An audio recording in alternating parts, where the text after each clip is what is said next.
હા, મારું નામ પ્રફુલભાઈ મહેતા છે. હું અહીંયા ચંદ્રનગર રહું છું.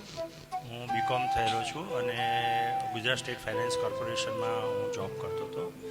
હવે આ જાતનો અનુભવ તો ફર્સ્ટ ટાઈમ મેં લીધો છે અત્યારે. ખૂબ જ ગમ્યું છે અમને.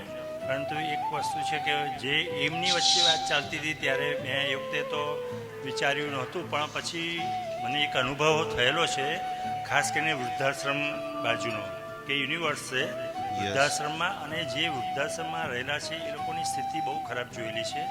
એ સિવાય જે વૃદ્ધો થયેલા છે, જે ટોટલી રિટાયર્ડ છે પણ છતાંય હાથ પગ ચાલી શકે એવા છે, એ લોકોએ એક જગ્યા હું ડે કેરમાં આખો અનુભવ લીધેલો, કે જેમાં બધા જે સશક્ત છે થોડા ઘણા પણ રિટાયર્ડ થયેલા છે, જેને ઘરમાંથી કોઈ પ્રેમ મળતો નથી કે છે, તો ડે કેરમાં આવીને બધા ભેગા થઈને કોઈક એનું સંચાલન કરે છે. અને એ ડે કેરમાં બધા જ વૃદ્ધો 10 વાગ્યાથી તે 6:30 સુધી પોતાનો અમૂલ્ય ટાઈમ સારી રીતે પસાર કરે છે. એટલે ડે કેરનો કોન્સેપ્ટ પણ મને ગમ્યો છે. એટલે મારી ભવિષ્યમાં થોડી ઘણી ઈચ્છા ખરી કે એવામાં કંઈક આગળ વધારતું હોય તો સારું. અને એમાંય ખાસ કરીને એમાં જો જૈનોનું થાય, આ તો હું મિક્સ બધા હતા એમાં ગયેલો, પણ જો જૈનોનું એવું ડે કેર ગ્રુપ થાય અને જે રિટાયર્ડ માણસ છે જેને ઘરમાંથી પ્રેમ મળતો નથી, અને એ બધાને પણ એવી રીતે મળે, સ્ત્રી પુરુષ બધા જ એમાં આવતા હતા મારા અનુભવ પ્રમાણે, અને બધા એન્જોય કરતા હતા. એ લોકો એક ટાઈમનું જમવાનું ત્યાં આપતા હતા, બપોરે